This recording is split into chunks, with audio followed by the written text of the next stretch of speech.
चलो दोस्तों, तो अब हम लोग स्टार्ट करते हैं पाइथन को। तो जैसे कि आप सबको पता है, पाइथन एक प्रोग्रामिंग लैंग्वेज है, राइट। तो यहाँ पे मैं टाइप भी कर देता हूँ। पाइथन क्या है, सब लोग क्या समझते हैं पाइथन को? तो पाइथन है क्या? एक प्रोग्रामिंग लैंग्वेज, राइट। और अगर आप थोड़ा सा एक स्टेप और आगे निकले तो लोग पाइथन को क्या बोलते हैं? Python is general purpose higher level language, यही बोलते हैं पाइथन को लोग। क्या बोलते हैं लोग पाइथन को? पाइथन एक जनरल पर्पस और हाई लेवल लैंग्वेज है। क्या है? High level language, right. तो ये जो तीन वर्ड मैंने आपके सामने लिखे हैं, एक पाइथन को लोग क्या बोलते हैं? प्रोग्रामिंग लैंग्वेज, और आगे निकल के क्या बोलते हैं? General purpose high level language.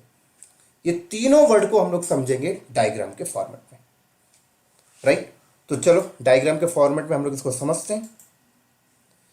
ये एक इंसान है और ये एक इंसान है, ठीक है।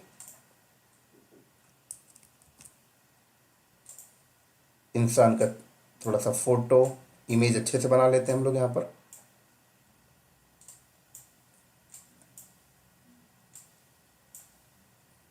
बस इतना चलेगा।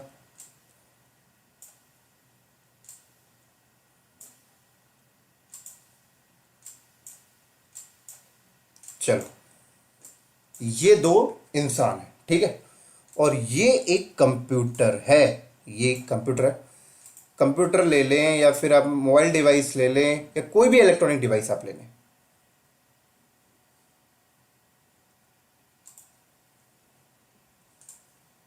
ठीक है। चलो, अब अगर हम बात ये करते हैं कि ये दो इंसान, इंसान नंबर 1 और इंसान नंबर 2, अगर ये दो इंसान आपस में बात करना चाहते हैं तो इनको क्या रिक्वायरमेंट है? बेसिक क्या चाहिए? ये दो इंसान अगर आपस में बात करना चाहते हैं तो ये दोनों इंसान के पास लैंग्वेज होनी चाहिए। चाहे वो लैंग्वेज हिंदी हो, चाहे वो इंग्लिश हो, चाहे मराठी हो, चाहे चाइनीज हो, चाहे जापानी हो, राइट। हाँ, अगर ये हिंदी में बात करना चाहते हैं तो दोनों को हिंदी आनी चाहिए। अगर ये चाइनीज में बात करना चाहते हैं तो दोनों को चाइनीज आनी चाहिए। अगर ये दोनों इंग्लिश में बात करना चाहते हैं दोनों को इंग्लिश आनी चाहिए, राइट।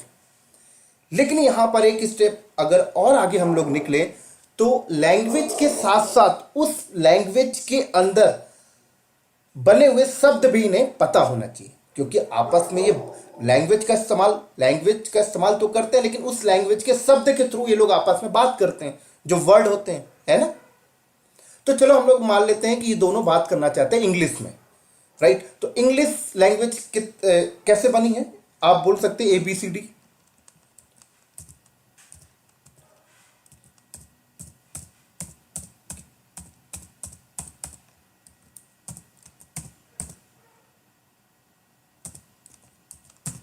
चलो, तो पूरी की पूरी इंग्लिश लैंग्वेज इतने ABCD 26 कैरेक्टर में ही बनी है।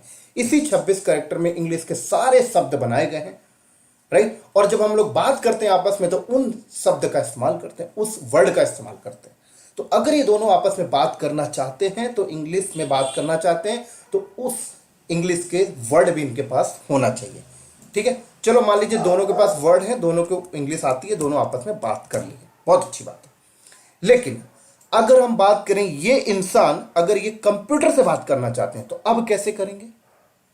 सिंपल है, आप बोलेंगे कि ठीक है, एक काम करते हैं, कंप्यूटर को भी इंग्लिश सिखा देते। और आप तो ये सोच रहे हो कंप्यूटर को इंग्लिश आती ही है तो ये दोनों बात कर लेंगे, इसे बस इंग्लिश सीखनी पड़ेगी, ऐसी कुछ सोच रहे होंगे कई लोग। तो मैं आपको बता दूं, कंप्यूटर को इंग्लिश नहीं आती, कंप्यूटर को हिंदी नहीं आती, कंप्यूटर को चाइनीज नहीं आती, कंप्यूटर को जापानीज नहीं आती, कंप्यूटर को मराठी नहीं आता। कंप्यूटर सिर्फ एक ही लैंग्वेज जानता है, 01 लैंग्वेज, बस। तो आप लोग सोच रहे होंगे ठीक है भाई, कंप्यूटर को सिखा देंगे। कंप्यूटर ये सब कुछ नहीं सीख सकता। कंप्यूटर सिर्फ 01 लैंग्वेज को जानता है और कोई लैंग्वेज वो नहीं जानता।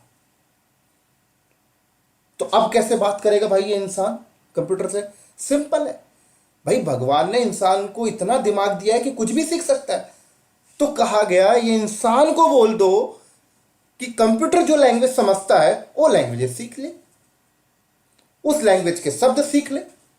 तो ठीक है, ये इंसान ने उस लैंग्वेज को भी सीख लिया जो कंप्यूटर को समझ में आती है, 01, और उस 01 के सारे वर्ड भी सीख लिया जिससे वो कंप्यूटर से बात करता है।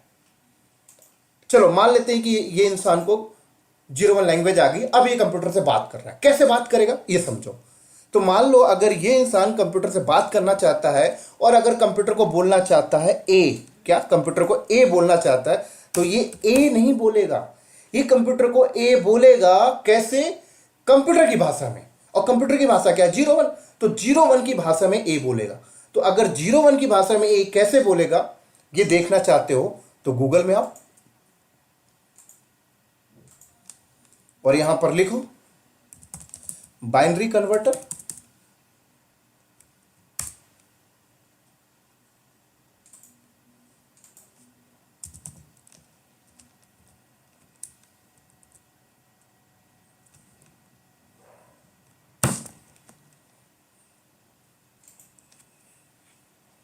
राइट, यहां पे टाइप करो ए कन्वर्ट, ये लो, ये इंसान ऐसे बोलेगा, ऐसे। चलो अब कंप्यूटर ने उसके ए को एक्सेप्ट कर लिया, अब कंप्यूटर से रिप्लाई करना चाहता है। तो कंप्यूटर मान लीजिए रिप्लाई करता है एक्सेप्ट या रिजेक्ट, तो कैसे करेगा? क्या इंग्लिश में एक्सेप्ट लिख के उसे रिप्लाई करेगा? क्या इंग्लिश में उसे रिजेक्ट लिख के रिप्लाई करेगा? नहीं, कंप्यूटर उसे बाइनरी लैंग्वेज में रिप्लाई करेगा। तो अगर हम ये देखें कंप्यूटर उसे बाइनरी लैंग्वेज में रिप्लाई करता है एक्सेप्ट या रिजेक्ट, तो कैसे होता है वो बाइनरी लैंग्वेज, कैसे उसकी कोडिंग होती है देखें जरा आप। यहां पर लिखें आप,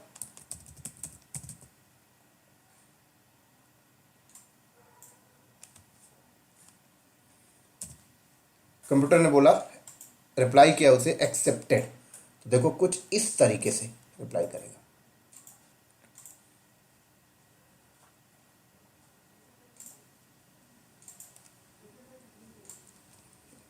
ये लो, इस तरीके से ऐसे रिप्लाई करेगा।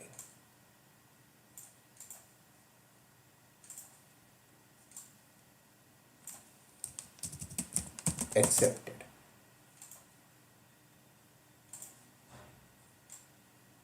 चलो अगर कंप्यूटर रिजेक्ट बोलता है तो कैसे करेगा वो भी देख लें आप।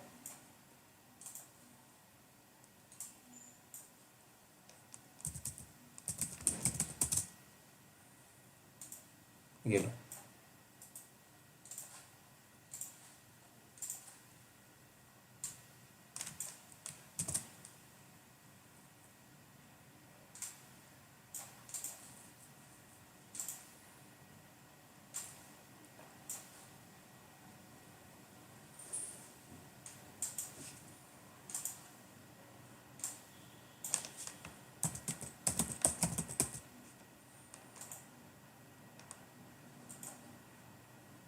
समझ आ गई बात?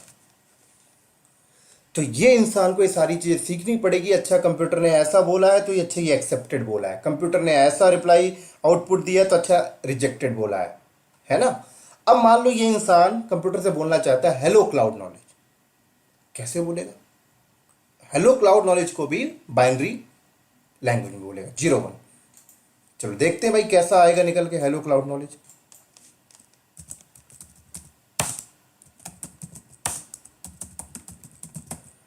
कन्वर्ट करो,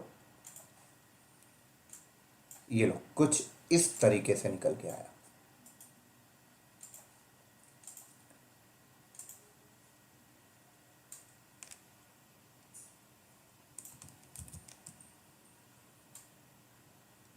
कुछ इस तरीके से।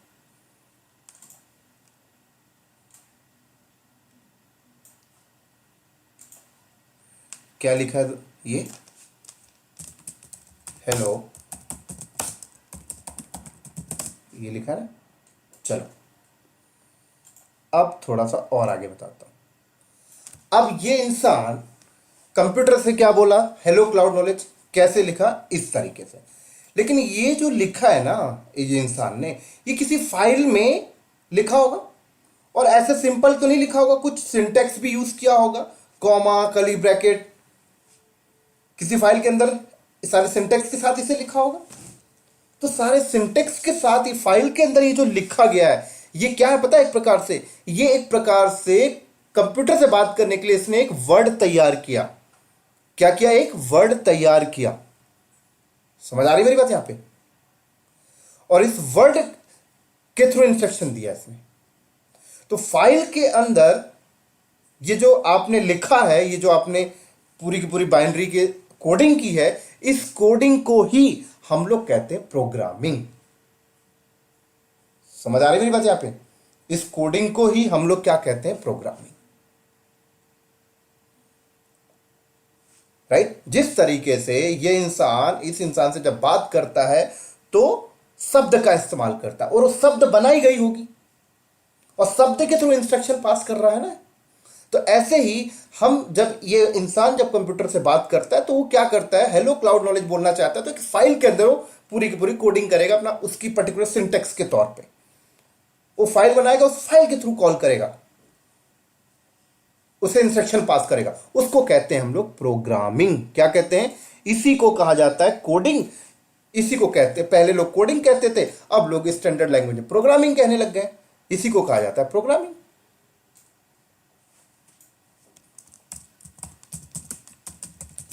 राइट?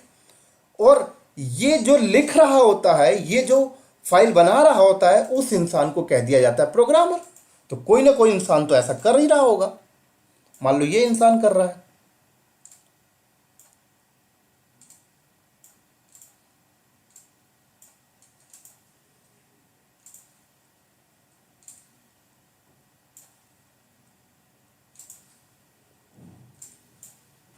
ठीक है, ये इंसान कर रहा है ये काम, तो इस इंसान को क्या कह दिया जाता है? प्रोग्रामर।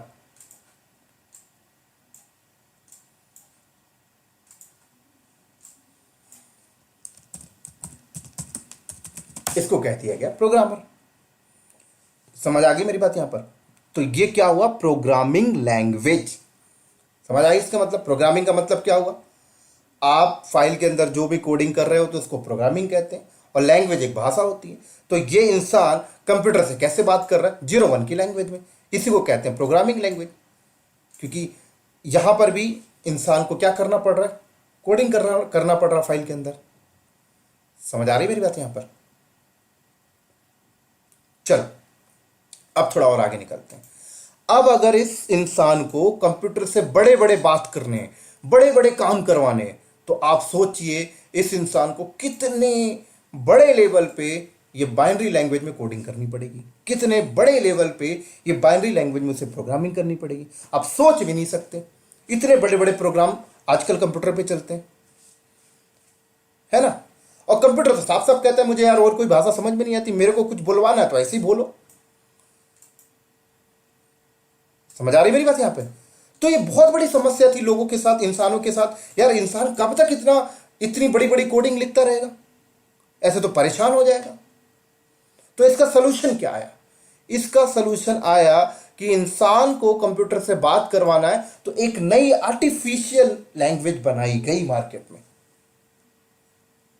वो आर्टिफिशियल लैंग्वेज क्या है? एक प्रकार से एक नई लैंग्वेज तैयार की गई कंप्यूटर से बात करने के लिए। उस लैंग्वेज को हम लोग कहते हैं असेंबली लैंग्वेज।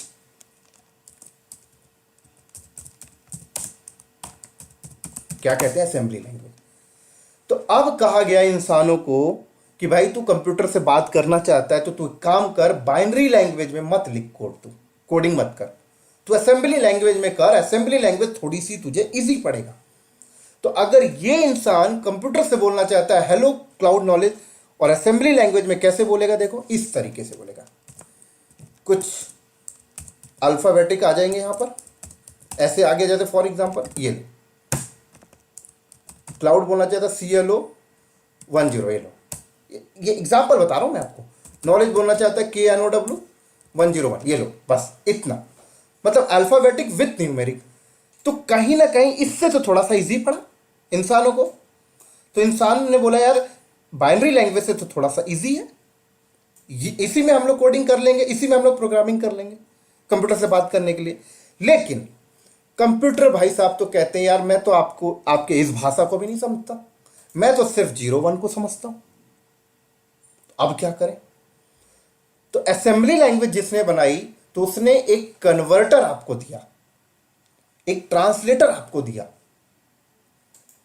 और कहा ट्रांसलेटर के थ्रू आप अपने इस असेंबली लैंग्वेज को कन्वर्ट कर लो बाइनरी लैंग्वेज में, फिर वो बाइनरी लैंग्वेज समझ जाया करेगा आपका कंप्यूटर।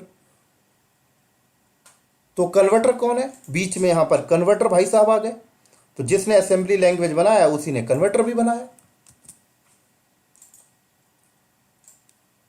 जिसको हम लोग कहते थे असेंबलर।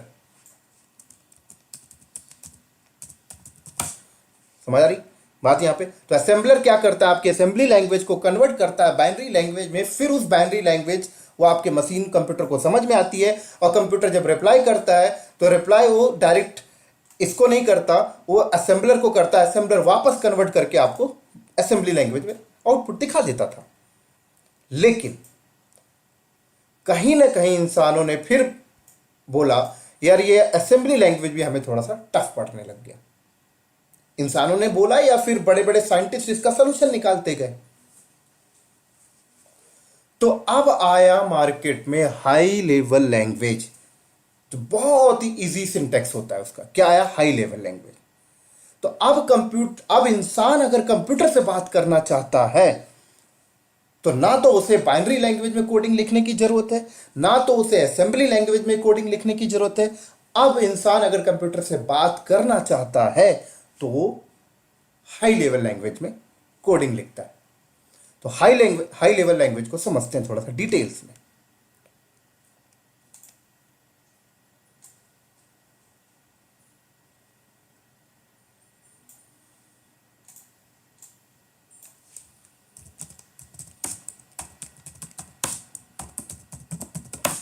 राइट। तो अगर ये इंसान कंप्यूटर से हाई लेवल लैंग्वेज में बोलना चाहता है हेलो क्लाउड नॉलेज, तो कैसे बोलेगा, देखिए जरा आप यहां पर सिंपल सा लिखेगा प्रिंट हेलो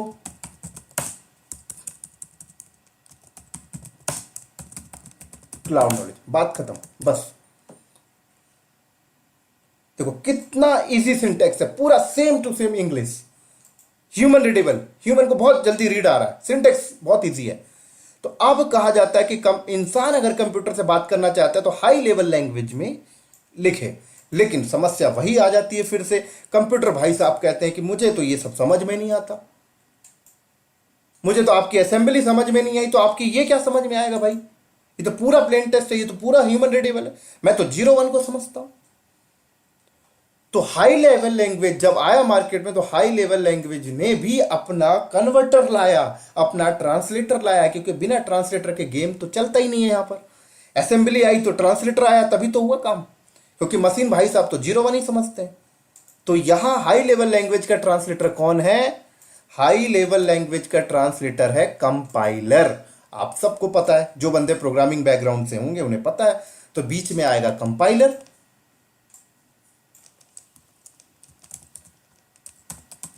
तो कंपाइलर भाई साहब क्या करेंगे, कंपाइलर भाई साहब आप कि इस हाई लेवल लैंग्वेज को कन्वर्ट करेंगे बाइनरी लैंग्वेज में, और बाइनरी लैंग्वेज से समझ में आ जाएगी कंप्यूटर को। फिर कंप्यूटर रिप्लाई करेगा तो आपके कंपाइलर के पास आएगा, कंपाइलर कन्वर्ट करके आपको स्क्रीन में ऐसे दिखाएगा। समझ आ रही मेरी बात यहां पर।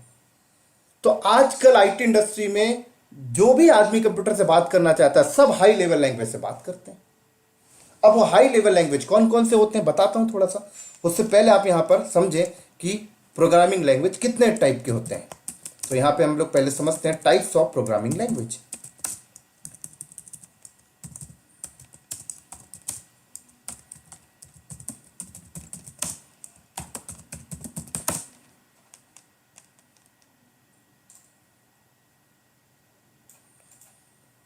तो आपके पूरे के पूरे आईटी इंडस्ट्री के अंदर 2 टाइप के प्रोग्रामिंग लैंग्वेज हैं आपके आईटी इंडस्ट्री के अंदर। एक है दोस्तों लो लेवल,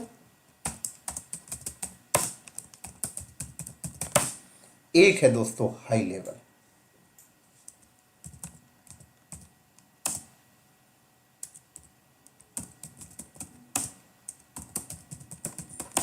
राइट। एक आपका लो लेवल, एक आपका हाई लेवल। लो लेवल का मतलब क्या हुआ?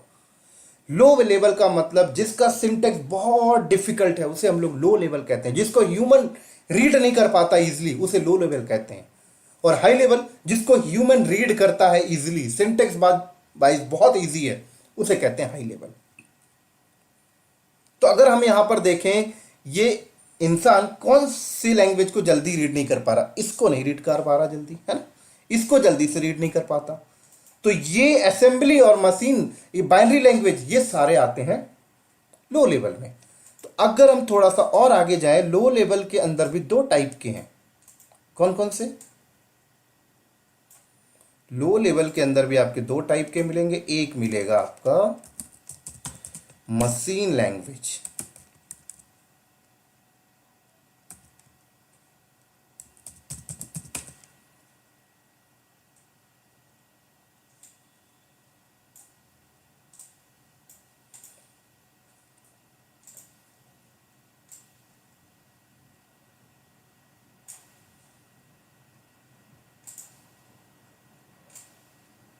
और एक आपका मिलेगा असेंबली लैंग्वेज।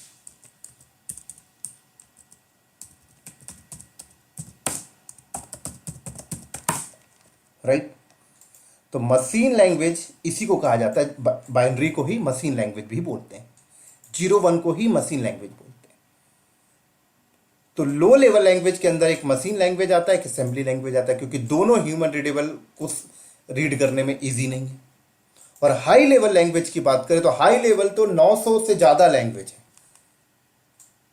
जैसे सी हाई लेवल लैंग्वेज में आता है, C++ हाई लेवल में आता है, जावा हाई लेवल में आता है, .NET हाई लेवल में आता है, पाइथन हाई लेवल में आता है, सब हाई लेवल में।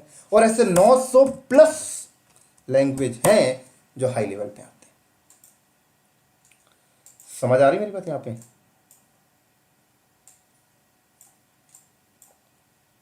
ये सब हाई लेवल में। तो हम लोग आजकल कंप्यूटर से हाई लेवल लैंग्वेज के थ्रू ही बात करते हैं। लेकिन अब आप बोलोगे सर ये 900 से ज्यादा हाई लेवल लैंग्वेज है, तो आपने यहां पर पाइथन में क्यों लिखा हायर लेवल लैंग्वेज? राइट, क्योंकि पाइथन भी उसी का पार्ट है। लेकिन पाइथन थोड़ा सा और अच्छा हाई लेवल समझो उसको। क्यों? समझाता हूं, देखो। अभी मैंने, ये इंसान कंप्यूटर से वो क्या बोलना चाहता था, हेलो क्लाउड नॉलेज। तो ये जो सिंटेक्स है ना, ये पाइथन का सिंटेक्स है। लेकिन अगर ये इंसान सी लैंग्वेज में कंप्यूटर से बोलना चाहता है हेलो क्लाउड नॉलेज, तो देखो कितना बड़ा सिंटेक्स बनेगा। देखो जरा, चलो गूगल में।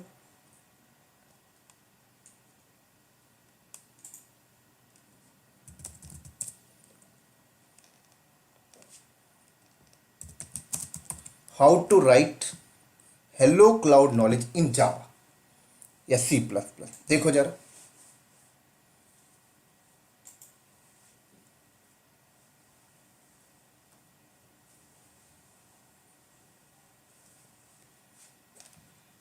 तो ये देखो,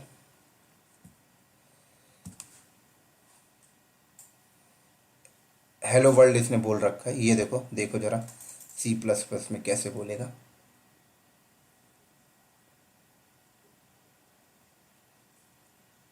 ये लो। तो अगर ये इंसान पाइथन हाई लेवल लैंग्वेज के थ्रू कंप्यूटर से हेलो क्लाउड नॉलेज बोलना चाहता है तो इतनी सिंपल सिंटेक्स में बोल देगा। लेकिन अगर सी में बोलना चाहता है तो कैसे बोलेगा, देखे जरा। सी में ऐसे इसे बोलना पड़ेगा, ये लो एस, ये बड़ा सिंटेक्स में। और अगर जावा में बोलना चाहता है तो देखें जरा, जावा में भी है, सारे में ना, C++ में भी है। नीचे आते हैं,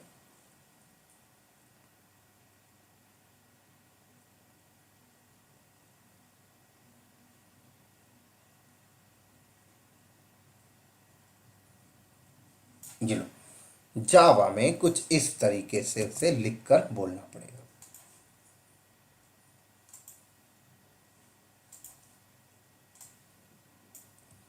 इस तरीके से उसे बोलना पड़ेगा। तो अगर आपसे पूछा जाए हाई लेवल लैंग्वेज में और अच्छा इजी सिंटेक्स किसका है, तो आप बोलोगे पाइथन का है। इसलिए तो पाइथन फेमस है। ऐसा क्यों है ये भी तो समझना इंपॉर्टेंट है ना आपके लिए, कि भाई जावा में इतना बड़ा कोड लिख रहे हो, सी में इतना बड़ा लिख रहे हो, पाइथन में इतनी सी लिखने में क्यों काम हो जा रहा है? क्योंकि पाइथन को बनाने वाला जो फाउंडेशन टीम है, पीएसएफ, पाइथन सॉफ्टवेयर फाउंडेशन, वो टीम कहता है कि मेरे जो प्रोग्रामर होंगे ना, उस प्रोग्रामर को ज्यादा माथापच्ची मैंने नहीं करने दूंगा। पीएसएफ की टीम कहती है कि मैं खुद बैकएंड में प्रोग्रामिंग करके मैं रख देती हूं।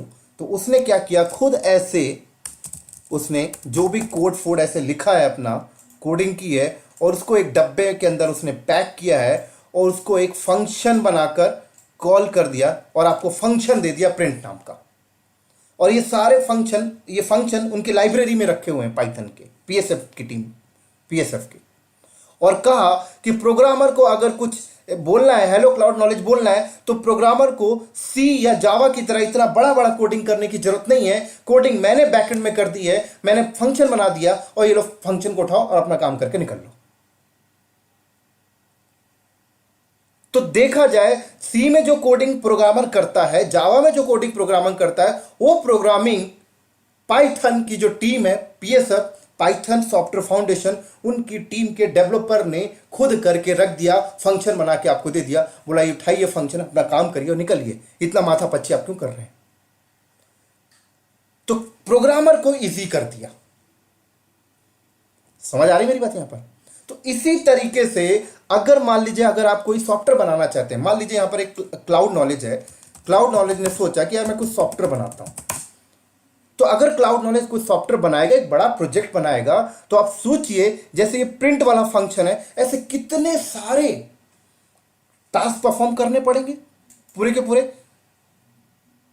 राइट? तो अगर एक सॉफ्टवेयर बनाता है क्लाउड नॉलेज और जावा को चूज करता है, तो सोचिए कितनी सारी लाइन की कोडिंग करनी पड़ेगी। या सी को चूज करता है तो कितनी सारी लाइन की कोडिंग करनी पड़ेगी। लेकिन अगर पाइथन को मैं चूज करता हूं, तो मुझे ज्यादा कोडिंग करनी नहीं है। मैं तो ऐसे कितने सारे फंक्शन पीएसएफ ने बना बनाकर अपनी लाइब्रेरी में अपलोड कर रखा है। मैं सिर्फ वो फंक्शन को उठाऊंगा, सिंटेक्स लूंगा, उनके फंडामेंटल को लूंगा, और फटाफट इधर से उधर से जोड़ के अपना सॉफ्टवेयर बना के जल्दी से जल्दी दे दूंगा। जल्दी भी बन जाएगा, सिंटेक्स वाइज भी इजी रहेगा। तो यही तो चाहिए ना आजकल लोगों को। समझ में आ रही मेरी बात यहां पे? तो जो लोग सोचते हैं कि पाइथन इतना इजी सिंटेक्स क्यों है, उनका आंसर ये है दोस्तों, क्योंकि पाइथन को मैनेज करने की जो फाउंडेशन टीम है, जो पाइथन सॉफ्टवेयर फाउंडेशन टीम है, वो ये सोच के काम करते हैं वो लोग कि प्रोग्रामर को इजी रखो। हम बैकएंड में सारे ताम जाम फैला के हम लोग रख लेते हैं, हम मैनेज कर लेंगे, इजी कर दो उनको। ऐसा क्यों पता है? क्योंकि पाइथन को जिसने बनाया है ना, ग्यूडो वैन रॉसम, यो नाम है जिस बंदे ने पाइथन को बनाया, वो जब अपने ज़माने में कंपनी में काम करता था, तो उसे जब सॉफ्टवेयर बनाने होते थे तो सी में बनाया करता था। तो बहुत परेशान हो जाता था, यार ये क्या है इतना लंबा लंबा कोडिंग। तो इस परेशानी की वजह से उसने ऐसा काम कर दिया, यार मैं झेलता हूं परेशानी, आगे आने वाली पीढ़ी को परेशानी नहीं देना है। समझ आ रही मेरी बात यहां पे? तो इसीलिए लोग पाइथन को सेलेक्ट करते हैं आज के टाइम पे। तो किसी भी कंपनी को अगर नया सॉफ्टवेयर बनाना है, तो सिंटेक्स वाइज इजी कौन है? पाइथन उठा लो भाई, कहा जाता है। कोई भी वेब एप्लीकेशन बनाना है, पाइथन उठा लो भाई, सबसे इजी है। किसी हैकर को कुछ हैकिंग बेस्ड एप्लीकेशन बनाना है, पाइथन उठा लो जी, जल्दी हो जाएगा। तो इसी तरीके से कई ऐसी कंपनी है जो अपने एग्जिस्टिंग सॉफ्टवेयर, अपने एग्जिस्टिंग एप्लीकेशन जिन्होंने जावा में लिख रखा है, उन्होंने बोला जावा हटा के पाइथन में कर दो जी, छोटा करो जी। समझ आ रही मेरी बात यहां पे? या फॉर एग्जांपल मान लीजिए अगर आप किसी कंपनी में काम करते हैं, आपको कुछ एक छोटा सा एप्लीकेशन बनाना है, आप भी लैंग्वेज का चूज करेंगे, पाइथन उठा लो जी। या कोई एक डॉक्टर है जो अपने क्लिनिक में कोई एप्लीकेशन यूज करना चाहता है, वो किसी से बनवाना चाहता है, बनवाने की जरूरत नहीं, खुद पाइथन को लर्न कर ले और बना लेगा, क्योंकि पाइथन लर्निंग बेस भी बहुत ईजी है। C++ में सोचेगा तो बहुत कुछ पढ़ना पड़ेगा उसे, जावा में बहुत कुछ पढ़ना पड़ेगा। तो पाइथन सिंटेक्स वाइज बहुत इजी है, क्योंकि आपको ज़्यादा तामझाम नहीं करना होता। तो इस इजी की वजह से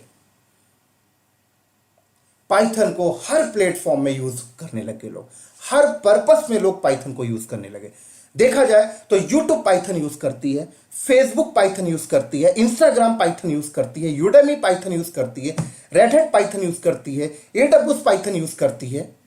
आज के टाइम पे हर कंपनी पाइथन यूज करती है। अगर आप एससीएल की बात करें तो एससीएल भी पाइथन यूज करती है, अपने डेवऑप्स में यूज करते हैं वो लोग, क्योंकि पाइथन से आप स्क्रिप्टिंग भी कर सकते हो। जो आप लोग सेल स्क्रिप्ट से करते थे वो आप पाइथन के थ्रू भी कर सकते हो। विप्रो पाइथन यूज करती है, टीसीएस पाइथन यूज करती है, ये सारी सर्विस बेस्ड कंपनी है। गूगल पाइथन यूज करती है। समझ में आ रही मेरी बात? यहां पर सब लोग पाइथन यूज करते हैं आज के टाइम पे। तो पाइथन को हर पर्पस में देखा गया यूज होने लगा। तो जब कोई भी चीज हर पर्पस में यूज होने लग जाती है तो उसको हम लोग क्या कहते हैं? General purpose. तो इसीलिए पाइथन को कहा जाता है जनरल पर्पस। और हायर लेवल का मतलब आपको मैंने बता ही दिया, सिंटेक्स वाइज इजी है इसलिए उसे हायर लेवल कहते हैं। तो समझ में आया जनरल पर्पस क्यों कहा जाता है?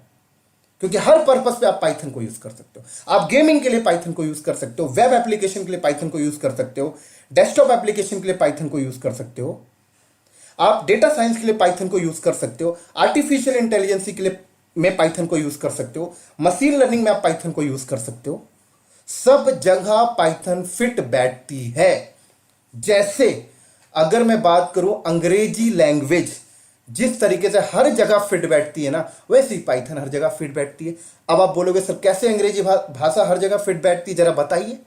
तो आप मुझे बताइए, अंग्रेजी एक ऐसी भाषा है जिसको सिर्फ हम लोग बातचीत में यूज नहीं करते, हर पर्पस में यूज करते हैं। मान लो आप अपनी कंपनी जाते हो, ठीक है, तो आपकी कंपनी के बाहर नेम प्लेट लिखा है, नेम प्लेट लगा होगा ना, वो नेम प्लेट में जो आपकी कंपनी का नाम है, एड्रेस है, वो कौन सी भाषा में लिखा है? आपने उर्दू में तो नहीं लिखा होगा ना, इंग्लिश में लिखा है। कोई कंपनी कोई प्रोडक्ट बनाती है तो अपने प्रोडक्ट में जो नेम प्लेट है, जो भी लिखती है, कौन सा भाषा यूज करते हैं वर्ल्ड लेवल पे? इंग्लिश भाषा। आप रेलवे स्टेशन चले जाइए, रेलवे स्टेशन में जो नाम है इंग्लिश में लिखा हुआ। आप एयरपोर्ट चले जाइए, एयरपोर्ट में नाम इंग्लिश। तो इंग्लिश एक ऐसी भाषा है जो सिर्फ बातचीत में नहीं, हर पर्पस में यूज हो रहा है। आपके मोबाइल में यू देखिए तो इंग्लिश इंग्लिश में सब कुछ आएगा, लैपटॉप में सब इंग्लिश इंग्लिश में आ रहा है। तो जिस तरीके से इंग्लिश हर पर्पस में यूज होती है, तो इंग्लिश भी एक प्रकार से जनरल पर्पस लैंग्वेज आप बोलिए। तो इसी तरीके से पाइथन भी हर पर्पस पे आज के टाइम पे यूज हो रही। तो पाइथन क्या है? General purpose, high level. समझ में आ गया? सिंटेक्स वाइज इजी है, ह्यूमन रीड कर लेता है तो उसे हाई लेवल कहते हैं। और प्रोग्रामिंग क्या होता है मैंने आपको बता दिया। कोई भी फाइल के अंदर आप कोडिंग करते हो उसे प्रोग्रामिंग कहते हैं। लैंग्वेज आपको मैंने समझा दिया। तो उम्मीद करता हूं ये सारी चीजें आपको समझ लग गई होंगी।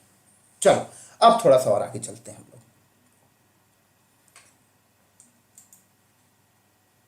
अब हम लोग यहां पे थोड़ा सा और आगे चलते हैं।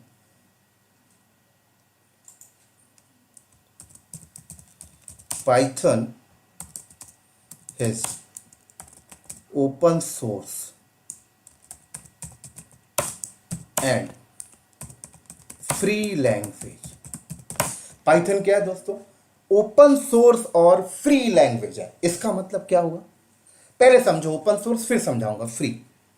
ओपन सोर्स का मतलब देखो क्या होता है। मान लो क्लाउड नॉलेज नाम की कंपनी, क्लाउड नॉलेज कोई सॉफ्टवेयर बना रही है, तो चलो सॉफ्टवेयर बनाऊंगा और पाइथन को चूज किया, तो ऐसे कितने प्रिंट जैसे कितने सारे फंक्शंस को मैं लूंगा, है ना। मान लो प्रिंट फंक्शन को मैंने लिया और प्रिंट फंक्शन को बनाने के बैकएंड में जो पाइथन की जो टीम ने कोडिंग की है, वो कोडिंग में देखना चाहता हूं तो बिल्कुल मैं देख सकता हूं। ओपन सोर्स का मतलब ही यही है, सारे के सारे कोड ओपन रहेंगे, तो जितने भी फंक्शन यूज करूंगा सबके बैकएंड की कोडिंग में देख सकता हूं। यही तो मतलब है ओपन सोर्स का मतलब। तो ये ओपन सोर्स हो गया। फ्री का मतलब क्या हुआ? फ्री का मतलब ये हुआ कि अगर मैं पाइथन लैंग्वेज को यूज करके कोई सॉफ्टवेयर बनाता हूं, कोई प्रोडक्ट बनाता हूं और उसको मार्केट में अपने क्लाइंट को, अपने कस्टमर को सेल आउट करता हूं ना, तो सेल आउट करने के बाद एज अ कॉमर्शियल हो गया, मैं सेल आउट कर रहा हूं, मैं पैसे कमा रहा हूं। तो सेल आउट करने के बाद मुझे पाइथन की जो टीम है, जो पाइथन को मैनेज करते हैं, पीएसएफ पाइथन सॉफ्टवेयर फाउंडेशन, उन्हें मुझे उन्हें कोई भी पैसे देने की जरूरत नहीं है। कोई भी सर्विस चार्ज देने की जरूरत नहीं है कि मैंने आपकी लैंग्वेज को यूज करके कोई प्रोडक्ट बनाया, उससे मैं मार्केट में पैसे कमा रहा हूं। पाइथन की टीम मुझसे कोई पैसे नहीं मांगेगी। यही मतलब होता है फ्री का। लेकिन अगर मैं जावा लैंग्वेज को यूज करके कोई प्रोडक्ट बनाता और मार्केट में सेल आउट करता, तो जावा को मैनेज करने वाली जो ऑर्गेनाइजेशन है वो मुझसे पैसे मांगती, क्योंकि जावा फ्री नहीं है। ओपन सोर्स तो है बट फ्री नहीं है। और पूछा जाए जावा को कौन मैनेज करता है आज के टाइम पे, तो जावा जब मार्केट में आई थी तो सन माइक्रो सिस्टम ने लाया था, राइट। लेकिन सन माइक्रो सिस्टम, ऑरेकल ने सन माइक्रो सिस्टम से उसे परचेज कर लिया था। तो आज के टाइम पे जावा को कौन मैनेज करता है, ऑरेकल। तो ऑरेकल को मुझे फी पे करना पड़ता, या तो फिर ऑरेकल मुझे वो सारे लाइब्रेरी फंक्शंस मुझे नहीं देती और मुझे बोलती कि अगर इंपॉर्टेंट वाले लाइब्रेरी फंक्शन जो सॉफ्टवेयर को बनाने में मुझे जरूरत पड़ते हैं वो आपको तभी मिलेंगे जब आप इंटरप्राइजेस वर्जन लोगे जावा का, और इंटरप्राइजेस वर्जन मुझे पेड के साथ लेना पड़ता, पैसे देना पड़ता ऑरेकल को, तब मिलता मुझे। तो समझ में आया पाइथन की इंपॉर्टेंसी। ओपन सोर्स है विथ फ्री लैंग्वेज है, तो फ्री लैंग्वेज होने की वजह से कंपनी इसका फायदा उठाती है। भाई अगर कोई कंपनी जावा में सॉफ्टवेयर बना के मार्केट में सेल आउट कर रही है और हर महीने 1 करोड़ कमाती है, मान लीजिए वो कंपनी सॉफ्टवेयर बना के, तो 30 लाख रुपए ऑरेकल को देना पड़ता है भाई, क्योंकि ऑरेकल का प्रोडक्ट, ऑरेकल के प्रोडक्ट से आपने अपना प्रोडक्ट तैयार करके मार्केट में बेचा है ना। लेकिन अगर वही कंपनी पाइथन में ये चीज करके बेचेगी तो पाइथन बनाने वाली कंपनी को कोई पैसे देने की जरूरत नहीं है, पूरा का पूरा 1 करोड़ प्रॉफिट में हुआ। तो इसीलिए तो हर कंपनी पाइथन को सेलेक्ट कर रही है। समझिए, क्रोनोलॉजी समझिए यहां पर क्यों पाइथन बूम पे चल रहा है। पैसा बचा रही है ये कंपनी का, राइट। इसलिए एग्जिस्टिंग कंपनी के जो एग्जिस्टिंग सॉफ्टवेयर्स हैं, जो जावा में लिखे गए हैं, जो सी में लिखे गए, उन्हें हटा के पाइथन में इसलिए लिखा जा रहा है, पैसे बचाना है। और कौन नहीं चाहता पैसे, कॉस्ट कटिंग। वो 30 लाख बचेगा, किसी डेवलपर को हायर कर लेंगे 30 लाख में, वो 30 लाख बचेगा, 10 लाख में डेवॉप्स इंजीनियर हायर कर लेंगे। ये तो 30 लाख, एक मैं बता रहा हूं, कई कंपनी ऐसे हो तो 30-30 करोड़ देते होंगे। समझ में आ रही बेनिफिट क्या हुआ पाइथन के आने का इंडस्ट्री को। चलो और आगे बात करते हैं।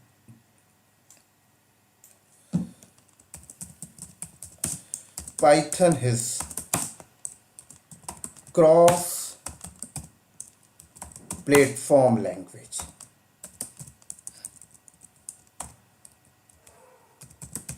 क्या मतलब है Python is cross platform language? बहुत इंपॉर्टेंट टर्म्स है, समझते हैं थोड़ा सा डिटेल में। चलो,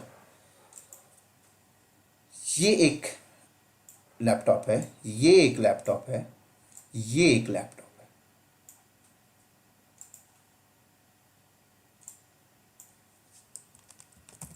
है। ये विंडोज लैपटॉप है, ये आपका लिनक्स लैपटॉप है, लिनक्स ओएस है, ये आपका मैक है, ठीक है। चलो, ये एक डेवलपर है,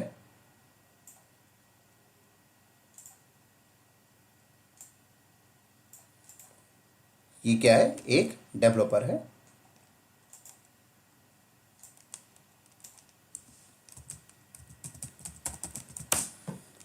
इसने एक सॉफ्टवेयर बनाया और सॉफ्टवेयर बनाने की इसने कोडिंग लिखी, ठीक है। ये इसने कोडिंग लिखी, ये कोडिंग लिखी उसने। चलो, तो डेवलपर ने जो कोडिंग लिखी है, इस कोडिंग को हम लोग क्या बोलते हैं, बोलेंगे सोर्स कोड। क्या है दोस्तों, ये सोर्स कोड, ठीक है।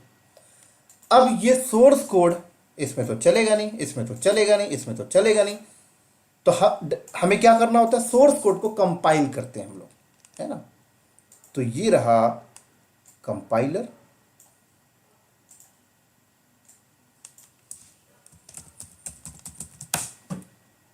और कंपाइलर के थ्रू हमने क्या किया, सोर्स कोड को कंपाइल किया। तो कंपाइल करके इसने क्या बनाया, कंपाइल करके इसने बनाया मशीन कोड, जो मशीन को समझ में आती है। तो इसने मशीन कोड बनाया, लो इस तरीके से 01010101, यही तो मशीन को समझ में आएगी ना। तो चलो, इसने मशीन कोड बना दिया। अब सवाल यह है कि ये जो मशीन कोड है वो विंडो में चलेगी या लिनक्स में चलेगी या मैक में चलेगी या तीनों में चलेगी, राइट। तो ये जो हम लोग बात कर रहे हैं ये सी लैंग्वेज के केस में हम लोग अभी बात कर रहे हैं। सी लैंग्वेज में, सी लैंग्वेज का स्ट्रक्चर है ये पूरा, ये जो मैंने अभी बताया आपको, ये वाला पोर्शन। तो मैं ये पूछ रहा हूं कि एक डेवलपर अगर सी लैंग्वेज में कोडिंग किया, उसने कंपाइल किया, कंपाइल करके मशीन कोड बना, अब ये मशीन कोड क्या विंडो में चलेगी या लिनक्स में चलेगी या मैक में चलेगी या फिर तीनों में चलेगी? तो दोस्तों ये डिपेंड करता है कि आपने कंपाइलर कौन सा यूज किया। तो मान लो अगर आपने कंपाइलर यूज किया टर्बो, तो टर्बो कंपाइलर बोलता है कि मैं जो सोर्स कोड को उठा के जो मैं कंपाइल करके जो मशीन कोड बनाता हूं, और अगर मशीन कोड बनाने में टर्बो कंपाइलर यूज किया गया है तो ये मशीन कोड सिर्फ विंडोज में सपोर्ट करेगा, लिनक्स में नहीं करेगा, क्योंकि ये टर्बो कंपाइलर .exe एक्सटेंशन बना के देगा आपको, और ये विंडोज में सपोर्ट करेगा, लिनक्स में नहीं करेगा, राइट। तो ये क्या हो गया? Platform dependent. क्या हो गया? Platform dependent, right. तो अगर लिनक्स में चलवाना है तो क्या करना पड़ेगा? तो ये कहता है कि भाई आप एक दूसरा कंपाइलर लीजिए जो लिनक्स बेस मशीन कोड बना के देगा। तो आप यहां पर क्या करेंगे? दूसरा कंपाइलर लेंगे, और कौन सा कंपाइलर लेंगे? लिनक्स बेस कंपाइलर कौन सा आता है? जीसीसी। तो आप सोर्स कोड को दोबारा कंपाइल करेंगे, जीसीसी कंपाइलर से, फिर ये बनाएगा खुद का अपना अलग मशीन कोड।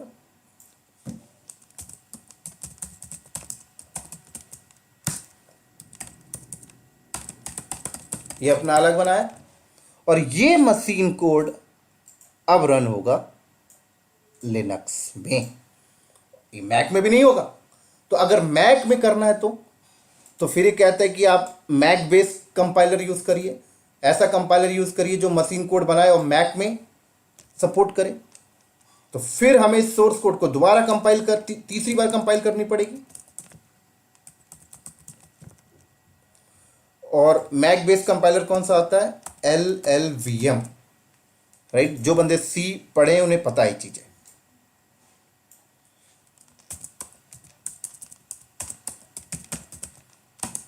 मशीन कोड,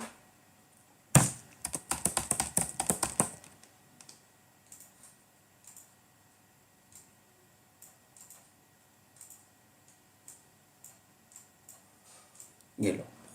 तो सी लैंग्वेज में कैसे होता था? सी लैंग्वेज देखा जाए तो क्रॉस प्लेटफॉर्म नहीं थी, लेकिन पाइथन क्रॉस प्लेटफॉर्म। पाइथन में एक ही बार कंपाइल करना पड़ता है, बार बार नहीं। यहां पर देखा जाए तो बार बार कंपाइल करना पड़ रहा है।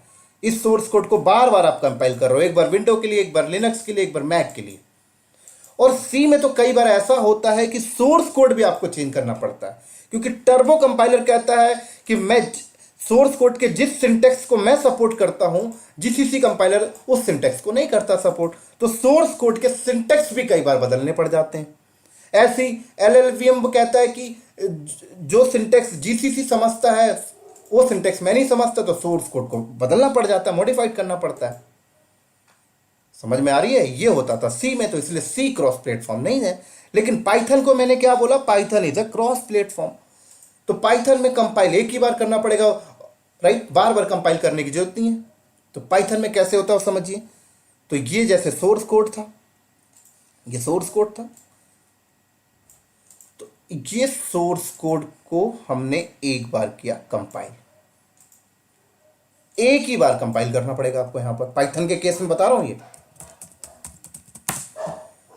और पाइथन के केस में जब हम लोग कंपाइल करते हैं तो कंपाइल करके ये मशीन कोड नहीं बनाता सी की तरह, ये बनाता है बाइट कोड। क्या बनाता है ये? बाइट कोड बनाएगा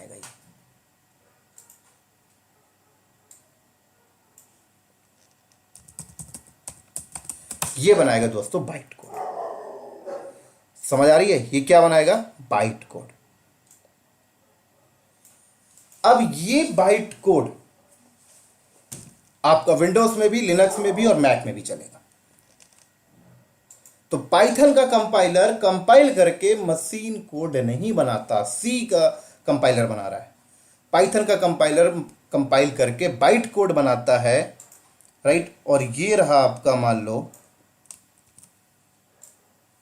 विंडोज, ये रहा आपका लिनक्स, ये रहा आपका मैक।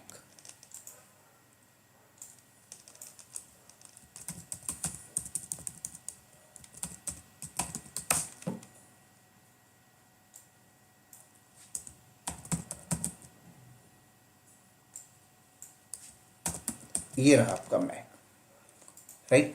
तो ये बाइट कोड आपका विंडोज में भी चलेगा, ये बाइट कोड लिनक्स में भी चलेगा, ये बाइट कोड मैक में भी चलेगा। लेकिन कैसे चलेगा ये भी समझना इंपॉर्टेंट है, राइट। क्योंकि बाइट कोड जो निकल के आता है वो बाइट कोड कुछ इस तरीके से निकल के आता है, जैसे ये बाइट कोड निकल के आया, ये देखो ये बाइट कोड निकल के आया। लेकिन आप बोलोगे सर ये बाइट कोड, अच्छा ये बाइट कोड है तो ये बाइट कोड इसमें कैसे चलेगा, ये तो भाई मशीन कोड को समझता है। ये बाइट कोड इसमें कैसे चलेगा तो मशीन कोड समझता है, ये कैसे चलेगा तो मशीन कोड समझता है। यही तो आपके दिमाग में आएगा ना सवाल, बताता हूं कैसे। उसके लिए पाइथन की फाउंडेशन टीम ने बोला कि इस बाइट कोड को अगर आप इनमें चलाना चाहते हो तो आप एक काम करो, मैं एक सॉफ्टवेयर बना के तैयार किया मैंने, उस सॉफ्टवेयर का नाम है पीवीएम, पाइथन वर्चुअल मशीन। वो सॉफ्टवेयर पहले इन सिस्टम में डालो। विंडोज के लिए मैंने अलग अलग पीवीएम बनाया है, लिनक्स के लिए मैंने अलग पीवीएम बनाया, मैक के लिए मैंने अलग पीवीएम बनाया। तो पाइथन की टीम कहती है कि बाइट कोड को अगर इस पर चलवाना है तो पहले एक काम करो, इसमें पीवीएम डालो। तो चलो पीवीएम यहाँ पे इंस्टॉल किया गया, साइड में मिल जाता है। चलो मैं यहाँ पे ऊपर लिख रहा हूँ थोड़ा समझाने के लिए। पीवीएम कहाँ डाला गया, इस मशीन के अंदर डाला गया, ठीक है। ये पीवीएम इंस्टॉल हो गया, मान लीजिए ये पीवीएम इसमें इंस्टॉल हो गया। तो अब पाइथन की टीम कहती है कि इस बाइट कोड को लेके आइए और इस बाइट कोड को अब इसके अंदर रन करिए। तो जब बाइट कोड को इसके अंदर रन करेंगे तो इसके अंदर जो पीवीएम पड़ा हुआ है, राइट, इसके अंदर जो पीवीएम पड़ा हुआ है वो पीवीएम क्या करेगा, आपके बाइट कोड को उठाएगा और अब वो बनाएगा मशीन कोड, उस बाइट कोड का बनाएगा मशीन कोड। समझ में आ रही है? तो पीवीएम यहां पर बाइट कोड को उठाता है और मशीन कोड बनाता है बाइट कोड का, और वो मशीन कोड फिर आपकी मशीन को आ जाएगी। समझ में समझ आ रही मेरी बात यहां पे? और फिर ये मशीन कोड इसको समझ में आ जाएगी। ऐसे ही अगर ये बाइट कोड आपको इस लिनक्स में चलाना है तो पाइथन की टीम कहती है कि एक काम करो, फिर आप लिनक्स सपोर्टेड मैंने पीवीएम बना रखा है, वो पीवीएम को उठा के लाइए और इस लिनक्स में इंस्टॉल करिए। और जब आप इंस्टॉल कर देंगे तो फिर इस बाइट कोड को इस मशीन में आप रन करेंगे तो इसके अंदर लिनक्स बेस्ड पीवीएम पड़ा हुआ है, वो पीवीएम बाइट कोड को उठा के मशीन कोड में कन्वर्ट कर देगा और फिर वो मशीन कोड इसको समझ में आ जाएगी। यहां पर ऐसा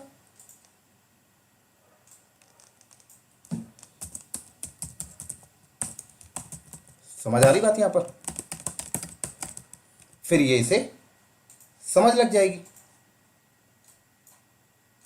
और ऐसे मैक में चलवाना है तो यही बाइट कोड को आप उठा के लाइए और मैक बेस मैंने पीवीएम बना रखा है, तो मैक बेस पीवीएम को आप यहां पे इंस्टॉल करिए।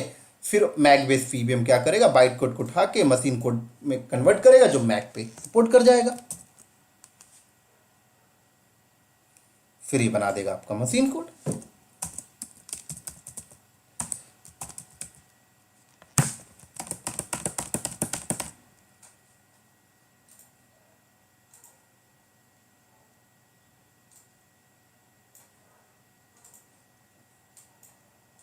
समझ लग गई बात?